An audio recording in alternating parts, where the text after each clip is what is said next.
Thank you very, very much. And before I start, I would like to tell you all, or rather greet you all with a namaste. Now, those of you who are from India would be familiar with this traditional greeting. And I particularly am fond of this greeting because it symbolizes the goodness that I see in each one of you. It basically conveys that I bow to the divinity and the goodness in each of you. So once again, namaste or namaskar. Now, before I start my session on the importance of compassion in palliative care, I'd like to tell you all a story. The story took place around a few years ago, 5 years to be exact this year, 2018. Now, I was in the hospital with my dad, who was suffering from 4th stage lung cancer. And the doctors had given up hope. And we just wanted to make sure that we are able to see him as comfortable as possible. However, when he was in the palliative care, there were a couple of things I noticed. He was taken care of by an excellent doctor. Her name was Dr. Anjana. And he was made to feel very comfortable during the stay. However, it was alarming for me to note that there were medical staff members in the care department or in that area that was perhaps not seeing the patients as human enough. Now, when I talk about being human enough, it's not that they are not seeing him as a patient. They are. They are taking care of him. They are looking after his medical needs. However, it was almost that, oh, he's going to die. So probably the kind of extra care was something that I found lacking.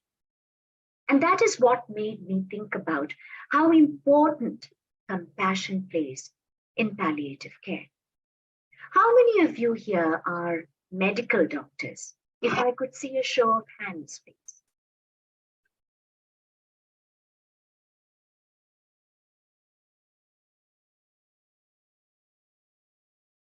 And I suppose that probably means that we do not have any medical doctors with us during the session. That's absolutely fine. Just wanted to hear from them some kind of input, which probably would reveal just why this may be happening in the palliative care unit. So what happened was my father, unfortunately, he passed away. And being a 4th stage lung cancer patient, the doctors obviously couldn't provide us with any kind of additional support other than the support that we were receiving in the care unit. But why is compassion so very integral? Now, when I told you about Dr. Anjana, I found her extremely compassionate because there was not a moment when she wasn't seeing my dad as a person who is not just living, but thriving to make each day begin and end. I could see the reflection of the respect and the care that was coming through her. But that was not the case all the time with everyone else in that care unit. So what is compassion here? Compassion is constructive response to suffering that enhanced treatment outcomes, definitely. Because I could actually see for myself that when my father was communicating with her, the kind of comfort, the kind of care he felt he was receiving from her. However, that was not the case, I would say, from every member in that unit. So basically, it enhances treatment outcomes, fosters the dignity of the recipient, and provides self-care for the giver. So compassionate care is associated with improved outcomes and greater patient adherence. Amongst providers, extending kindness is associated with reduced burnout and greater well-being.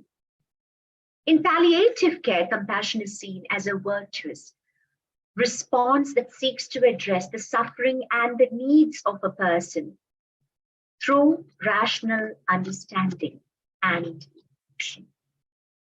It is a key aspect of high quality palliative care. Now, some of the factors that actually block compassion in palliative care are, first one would be economical pressures.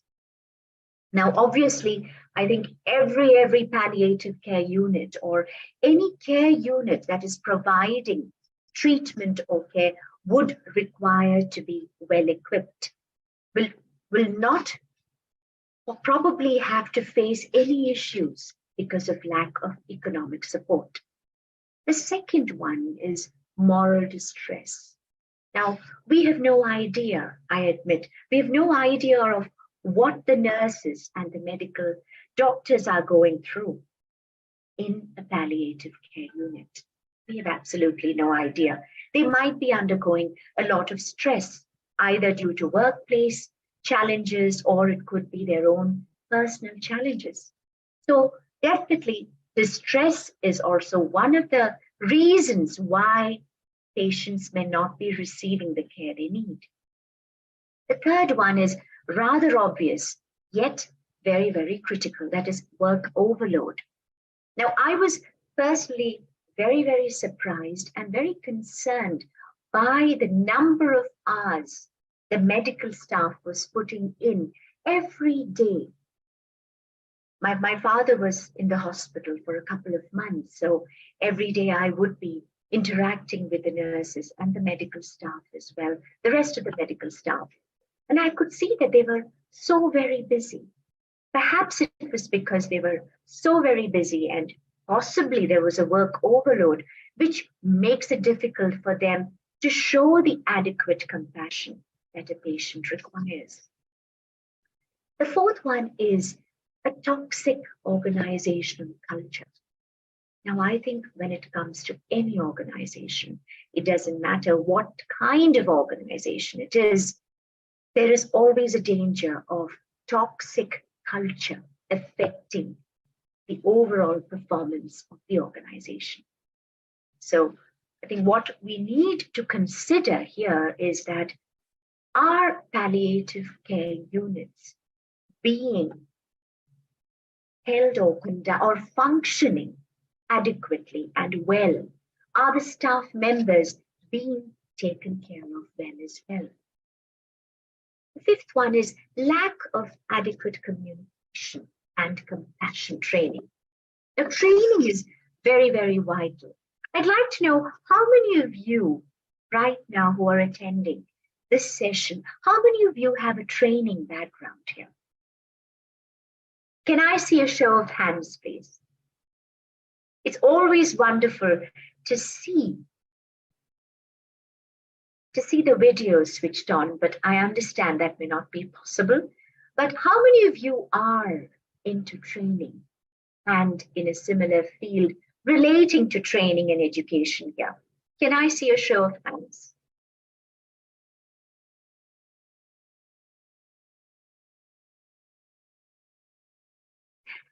Well, I can see that probably many of you may not be in that field. But I would definitely like to consider that, yes, I can see someone switching on their audio. All right, perhaps that is not the case. No, so what I would like to mention here is training is extremely critical when it comes to any organization, and a palliative care unit is no different when it comes to benefiting from training and lack of care. Now, during any session that I conduct, I often make it a point to talk about the importance of self-care. Why is self-care so very crucial? Self-care is crucial for the simple reason, the more we are conscious of taking care of ourselves, the more effectively will we be able to take care of other requirements in our life, whether it is personal or professional. So taking care of oneself is very, very critical, no matter whatever profession we may be, or whatever position in life we may be. Self-care is always critical. And I think it's very important that its importance is taught to someone when they are a child, because it becomes easier then to follow a pattern and a structure of lifestyle where you are giving some amount of time and attention to self-care.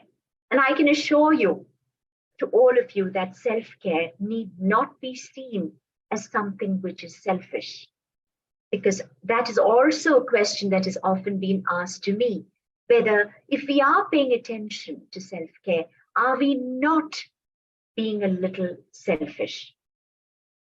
It is definitely not the case. Taking care of yourself is important. Like when you are traveling on a flight, I'm sure you would have heard that when there is an oxygen drop in the atmosphere, in the environment in the flight, you are supposed to take care of yourself first before you help someone else with their oxygen mask. Thank you. Thank you so much. I really appreciate that. It would be wonderful if you could turn on your cameras so I'm able to see you all. Thank you very much, Star Conferences team. Yes. So another thing I'd like to mention to you here is, how does uncompassionate care cause a challenge? It causes a challenge because it negatively affects not just the patients, but the family as well. In fact, I'd like to mention to you something here which crossed my mind. When I was visiting my dad one morning in the palliative care unit in the hospital, and I was speaking to a doctor on duty, because I was speaking to him and I was not sure whether he's able. Thank you very much, Eben. I really appreciate you for having switched on your video. I appreciate that. Thank you. Yes, so while I was just looking at my dad and trying to communicate with him, I wasn't sure whether he might have been under the effect of morphine, because he was under pain, but I wasn't sure exactly how he was doing. So I was just speaking to the doctor and saying, like, how is he feeling today morning?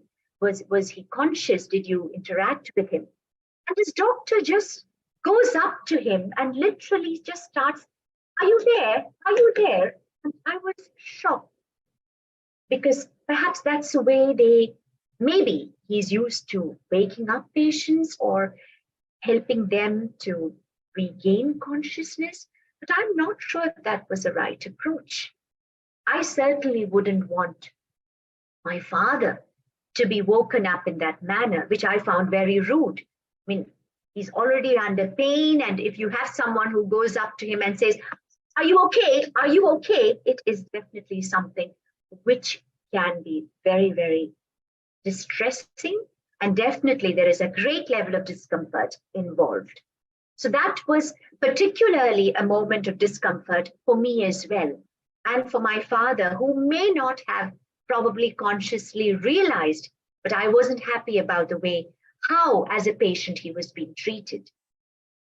Now, we also need to consider that when there is lack of compassion, when there's lack of compassion in palliative care, what happens is it also tends to determine the economic, the legal, and the public image affectations of the institution involved, in this case, the hospital involved. What are the consequences that would come through? So for me, years later, after my father has passed away, I still remember some of what he had gone through. And as family members, what I had experienced while making sure that he's comfortable in that palliative care unit. Now, when it comes to compassion, it differs significantly from empathy, sympathy, and pity. Now, how does it differ? Compassion involves perceiving the other person from the perspective of shared common humanity. there is a great level of respect which is given for their overall wellness. And of course, there's also a great, profound consciousness when it comes to who they are, that the value that they are adding life as well. So, what do palliative care providers require? The first one would be regulatory and financing mechanisms. Now, definitely, they need to have such kind of mechanisms in place so that there is a lot of emphasis on the quality which is being provided to the patients, as much as the care and the support being given to the family members as well, who are being there for them. The second one is education. Now, under education, the training will come under.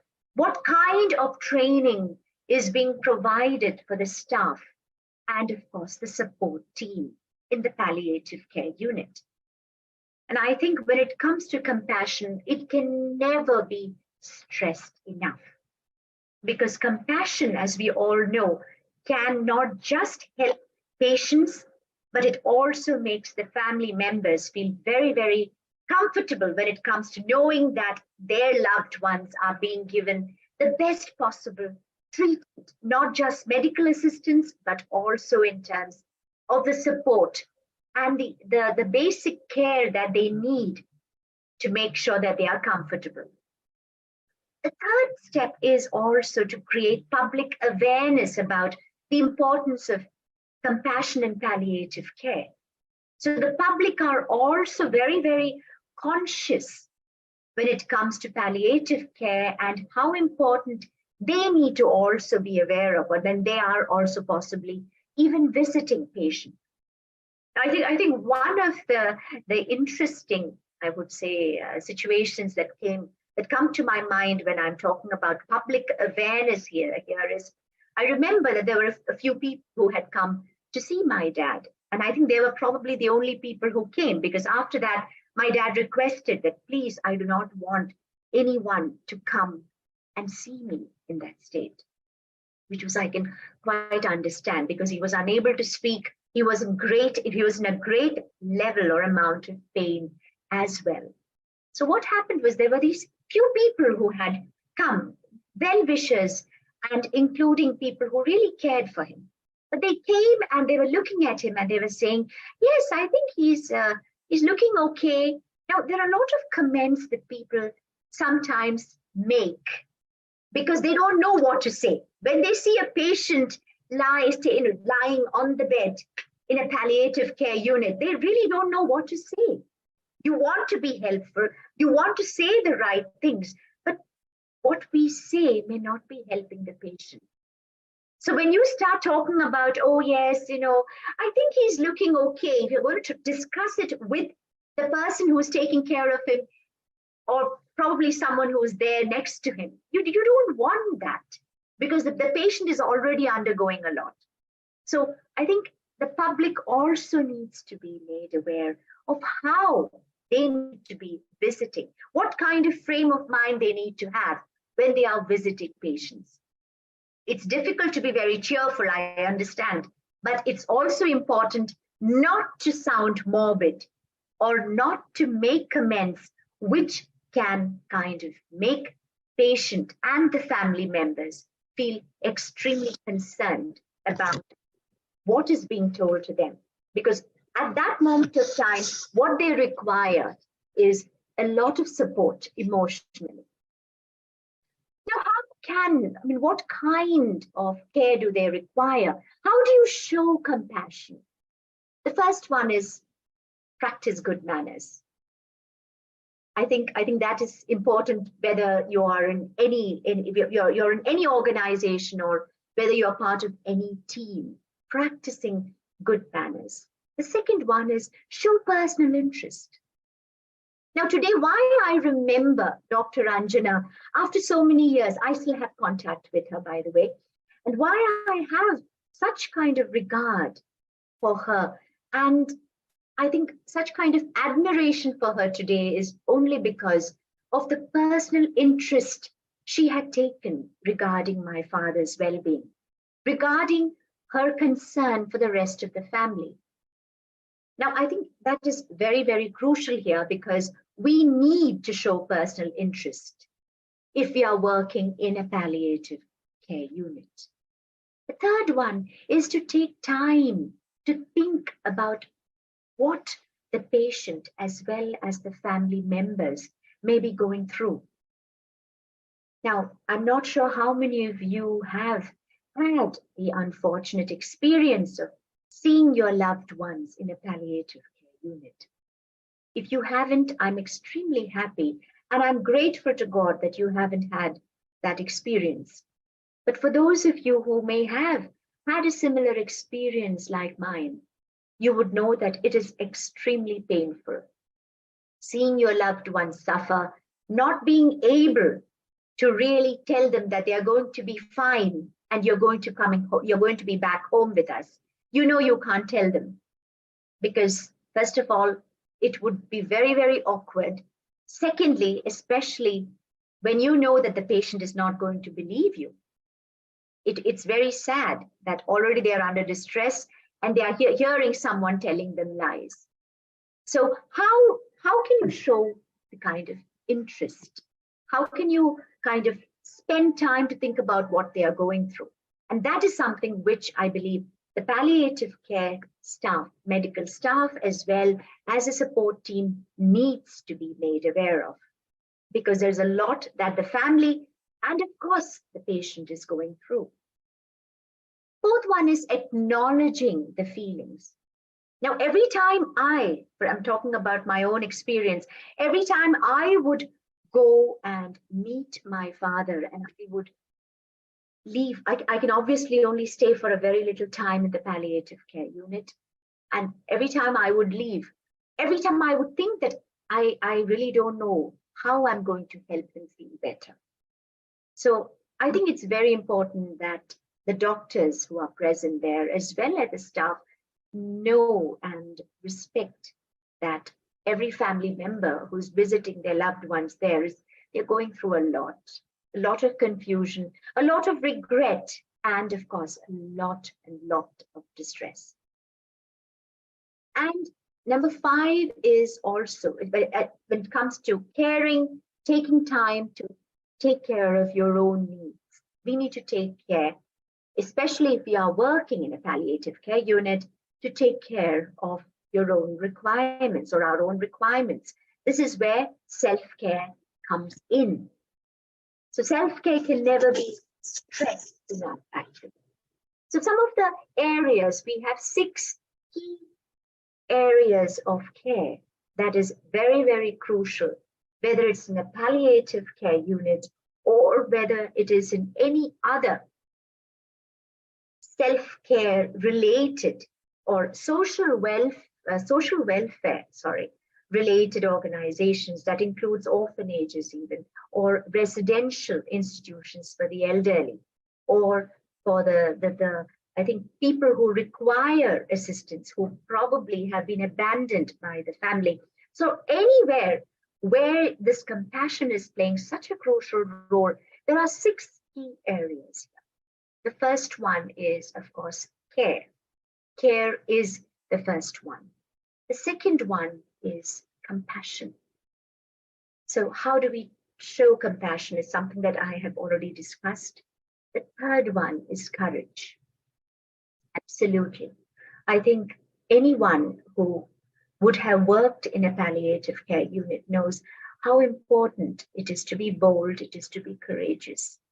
And I think courage is something which not just the staff of a palliative care unit requires, but also the family who's supporting and who's there for the patient, who's in the palliative care unit as well.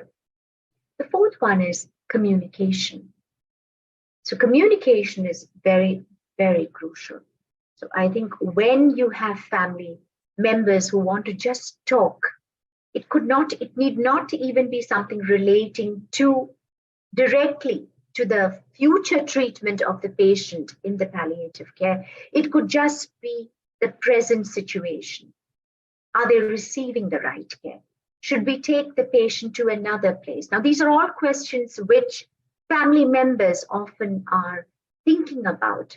And these are questions which keep coming up in my, in the family member's mind as well. I remember speaking to Dr. Ranjana when I was actually asked by my father, who was a patient there, that why don't we go to another hospital? And we might be able to get better care there. Of course, we naturally never informed him that his condition was very critical. Naturally, I don't think anyone would actually mention to a patient. However, when he was talking about it with such hope, it really pained me because I knew that was not possible. He was in no condition to be shifted, and he was in no condition to even receive further care. Because apart from the hospital, I had taken his file, his medical file, and shown it to other doctors as well. And all of them had the same thing to say. So I wanted to speak about this with Dr. Ranjana, and she was extremely sympathetic. She showed a lot of compassion as well regarding my concern. Because on one side, I wanted to make sure if he could be taken to another hospital. But on the other side, I knew that I would only be putting him under greater pain and distress. So speaking to her helped. And how was I able to speak to her? Because she was so very supportive and understanding and patient regarding my concern. So she clearly had the strength regarding communication when it came to being a doctor in the palliative care unit. And of course, the sixth one is competence. And competence is not just very, very crucial. I have mentioned it at the end because even though competence is very, very important and critical here, it is almost something which is obvious. So we have care, we have compassion, we have courage, communication, commitment, and competence. Sorry, I didn't mention commitment. Commitment also is critical here because no matter what it is, they need to be there. It is part of showing the compassion. You need to show to a patient and a family member of a patient who is in the palliative care, helping support the patient to be more comfortable. So all in all, I think no matter whether it is in a palliative care unit or anywhere else, and no matter what profession we may be in, whether in our personal or professional life, the role of compassion, kindness, plays a very, very critical role.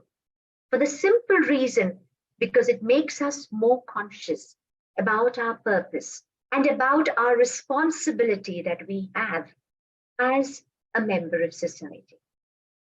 I would like to take this opportunity before we move on to the question and answer session. I would like to convey my thanks to Star Conferences, to Star Icon Conferences, for this opportunity and this welcome, and of course for inviting me to be here and present my session to all of you. And I would love to hear from all of you regarding any questions and clarifications you may like to ask me regarding the session. Thank you, Ms. Sagaran. The room is now open for any questions. If audience should have any questions, you can directly ask Ms. Sagaran, or you can just type in the chat box. Anybody has any questions? Okay, audience, you can also contact Ms. Sagaran. The link is already mentioned in the chat box. And thank you, Ms. Sagaran, for being the part of International Forum on Mental Health and Women's Wellbeing. Let's have a round of applause for Ms. Sagaran. Thank you very much. Thank you, Ms. Sagaran.